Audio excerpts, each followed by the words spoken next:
Senin pagi 19 Oktober 1987, dua kereta api dari arah berlawanan melaju dengan kecepatan tinggi dan saling bertabrakan. Kereta yang pertama adalah kereta cepat KA 220 jurusan Tanah Abang Merak yang ditarik lokomotif BB 30316.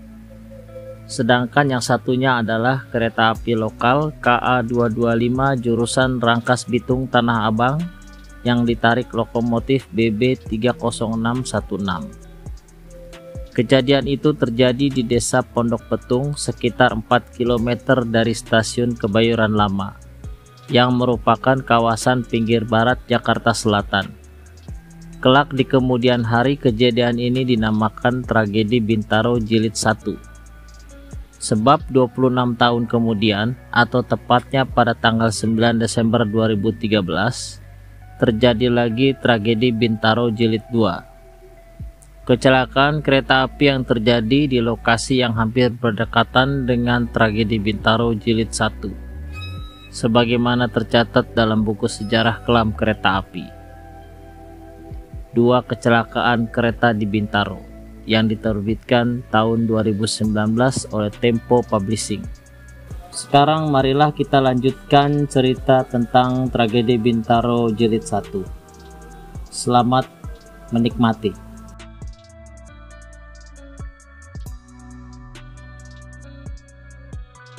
Saat itu kereta api KA 225 dari Rangkas Bitung, Jawa Barat yang membawa 700 penumpang bertabrakan dengan kereta api KA 220 yang datang dari Stasiun Tanah Abang, Jakarta Pusat dengan membawa 500 penumpang. Itu hanya berdasarkan data yang tercatat membeli karcis saja, sebab masih ada ratusan penumpang gelap yang memenuhi gerbong, lokomotif, dan atap gerbong. Kecelakaan itu setidaknya merenggut 156 nyawa dan 300 korban mengalami luka-luka. Jenazah dan korban luka itu ditampung dalam kurang lebih 7 rumah sakit terdekat, yaitu Rumah Sakit Fatmawati, Rumah Sakit Setia Mitra, Rumah Sakit TNI Angkatan Laut Minto Harjo, Rumah Sakit Pertamina, Rumah Sakit Pondok Indah, Rumah Sakit Jakarta, dan Rumah Sakit Cipto Mangunkusumo. Karena masih ada banyak korban yang terjepit, bahkan sampai ada yang meminta untuk diamputasi kakinya, sebuah lokomotif direncanakan untuk didatangkan guna menyeret gerbong yang saling menjepit. Namun rencana itu dibatalkan, karena akan membuat korban yang terjepit akan semakin remuk. Menteri Perhubungan saat itu, Rusmi Nuryadin, mengatakan, di lokasi kejadian, selama masih ada korban yang hidup, gerbong tidak boleh digerakkan sama sekali. Akhirnya didatangkan gergaji mesin dan mesin pengelas untuk membongkar gerbong.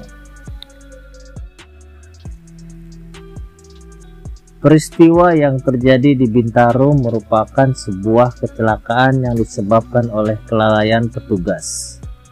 Peristiwa bermula dari kesalahpahaman kepala stasiun Serpong yang memberangkatkan KA 225 dengan tujuan Jakarta Kota. Kereta itu berangkat menuju Sudimara tanpa mengecek kondisi di stasiun Sudimara.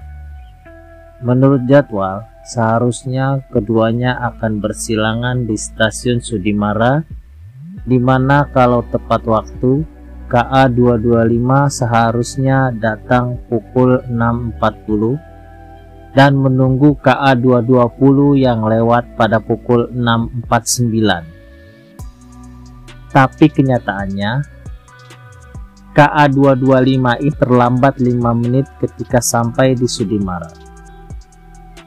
Pada saat itu, emplasemen stasiun Sudimara yang memiliki 3 jalur telah ditafsirkan penuh dan tidak dapat menerima persilangan kereta api, karena jalur 1 dalam kondisi buruk dan hanya dipakai untuk langsiran dan sepur simpan. Jalur 2 berisi kereta api barang 1035. Jalur 3 berisi KA225 yang berhenti, di mana sebelumnya ada KA251 yang sudah melanjutkan perjalanan ke Kebayoran sesaat sebelum KA225 tiba. Karena itu, maka kegiatan persilangan jadi mustahil. Otomatis persilangan terpaksa dipindahkan ke stasiun Kebayoran. Artinya, KA220 harus mengalah dan menunggu di stasiun Kebayoran. Namun kemudian terjadi rentetan kesalahan prosedur yang akhirnya menyebabkan tabrakan. Menurut peraturan perkeretaapian, yang menentukan boleh tidaknya kereta api berangkat bukanlah masinis, melainkan ada seseorang yang berada di luar lokomotif yang memiliki kewenangan. Ketika kereta melintasi antar stasiun, hak penuh berada di pemimpin perjalanan kereta api atau PPKA yang memakai pet merah. Kemudian, untuk memindahkan persilangan dari Sudimara ke Kebayoran, PPKA Sudimara yang bernama Jamhari harus meminta izin dulu ke PPKA Kebayoran yang bernama Mat Ali. Dan setelah diizinkan, baru PPKA Sudimara membuat PTP atau pemindahan tempat persilangan ke masinis KA225 yang bernama Slamet. Namun yang terjadi malah sebaliknya. Jamhari malah membuat PTP terlebih dahulu dan memberikannya ke Slamet, baru meminta izin ke Mat Ali. Kemudian parahnya, oleh Mat Ali malah dijawab dengan enteng, "Gampang, nanti diatur."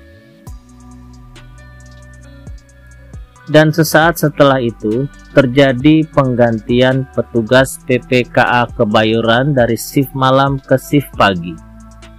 PPKA pengganti ini yang bernama Riyadi telah diberitahu Mat Ali bahwa ada 2 kereta api yang masih di Sudimara, termasuk KA225.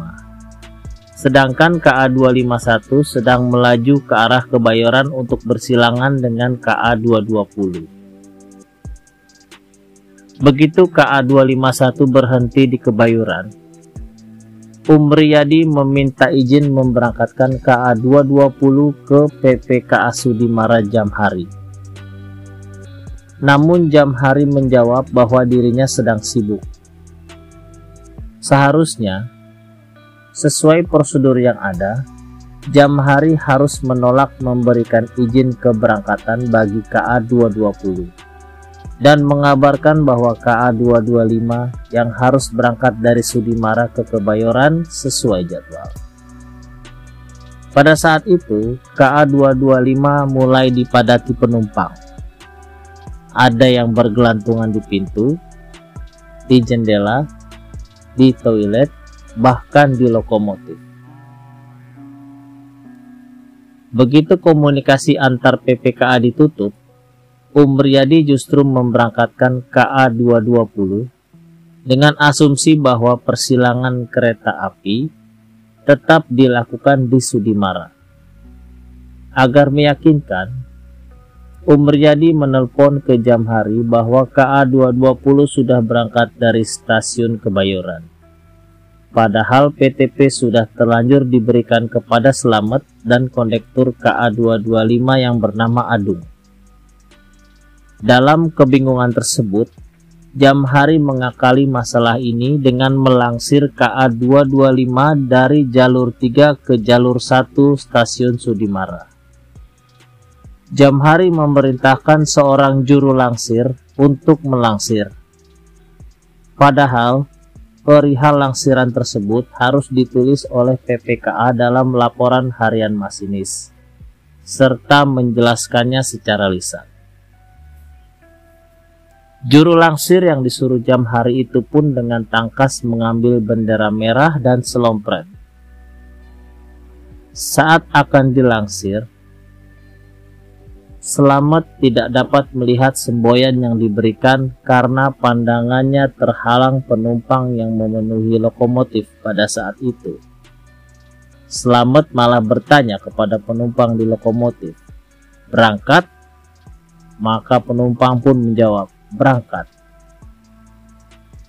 Sebelum juru langsir itu mencapai kereta kira-kira sekitar 7 meter, tiba-tiba kereta mulai bergerak tanpa perintah slompret. Dan juru langsir berusaha menghentikan KA 225 dengan slompret. Tapi usahanya sia-sia. Kondektor pun mencoba masuk ke dalam kereta tersebut, tetapi malah tidak memerintahkan untuk menghentikan kereta. Juru langsir itu pun melapor ke Jamhari bahwa KA 225 sudah berangkat tanpa izin.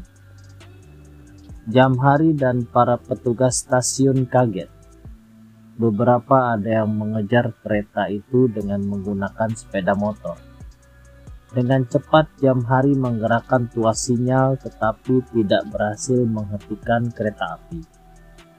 Dia pun langsung mengejar kereta itu dengan mengibarkan bendera merah. Namun sia-sia. Jamhari pun akhirnya kembali ke stasiun Sudimara dan membunyikan semboyan genta darurat kepada penjaga perlintasan Pondok Betung. Dan setelah itu akhirnya ia jatuh pingsan. KA 225 tetap melaju. Ternyata penjaga perlintasan Pondok Betung tidak hafal semboyan genta. KA 225 berjalan dengan kecepatan 25 km per jam karena baru melewati perlintasan. Sedangkan KA 220 berjalan dengan kecepatan 30 km per jam. Dua kereta api yang sama-sama syarat penumpang Senin pagi itu bertabrakan di tikungan yang berjarak pendek, tapi dikelilingi pepohonan yang rimbun. Di kilometer 17+252. Di sini sudut pandang cukup terbatas. Dan kedua kereta bertemu secara tiba-tiba. Otomatis para masinisnya tidak sempat mengerem. Tabrakan pun tidak bisa dielakkan. Dan kedua kereta ini langsung bertubrukan muka. Dampaknya sedemikian dahsyat hingga gerbong pertama di belakang lokomotif di kedua kereta langsung menyelimuti lokomotifnya. Efek teleskopik ini menewaskan banyak penumpang, dan mereka yang bernasib malang langsung tergiling oleh putaran kipas radiator lokomotif. Karena itu tidak heran bahwa semua korban tewas berada di gerbong pertama dan di lokomotif. Sesaat setelah tabrakan, tempat itu dipenuhi oleh tangisan, terangan, serta bau darah dari dalam rongsokan kereta. Setelah insiden itu, pada akhir Oktober 1987, 4 pegawai PJKA diputus bersalah. Slamet Suradio, yaitu masinis KA 225, divonis 5 tahun penjara. Adung Safei, kondektur KA 225, divonis 2,5 tahun penjara. Jamhari PPKA Sudimara serta Umriyadi PPKA Kebayoran masing-masing dihukum 10 bulan penjara. Kejadian ini sempat ramai diberitakan di berbagai media massa dan sangat mengejutkan masyarakat. Walaupun kecelakaan kereta api sudah sering terjadi di dekade 1980-an, tapi baru kali ini sampai separah ini. PJK tidak tinggal diam.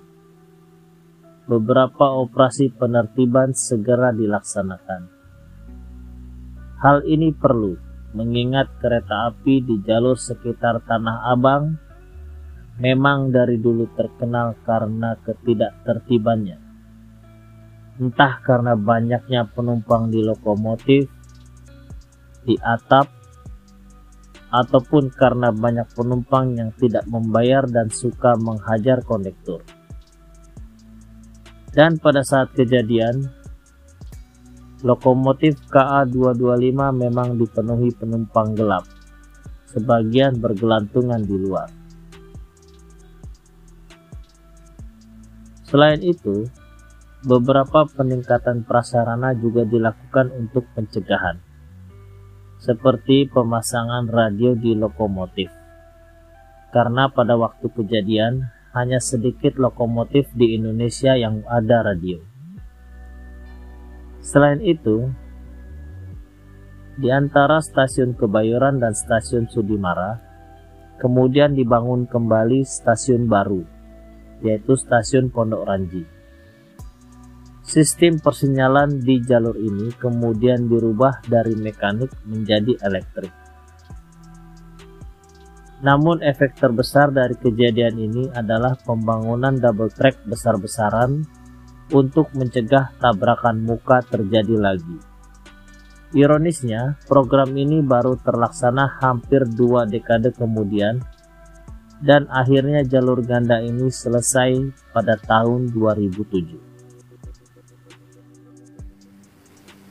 Untuk mengenang tragedi Bintaro, musisi Iwan Fals menulis lagu 1910 yang berarti 19 Oktober, yaitu tanggal saat terjadinya kecelakaan tersebut. Juga Ebit GAD yang membuat lagu Masih Ada Waktu dari peristiwa kecelakaan ini. 2 tahun kemudian, tepatnya 1989, peristiwa ini diangkat menjadi sebuah film yang berjudul Tragedi Bintaro dan disutradarai oleh Buce Walau. Film berjudul Tragedi Bintaro ini dibintangi antara lain oleh Roldiah Matulesi, Ferry Oktora, dan Lia Haidir, yang diangkat dari kisah nyata seorang korban kecelakaan tragedi Bintaro tersebut, yaitu seorang anak kecil yang bernama Junet. Di akhir film muncullah Junet yang sebenarnya di rel kereta api yang memakai penyangga kaki karena kaki kirinya harus diamputasi.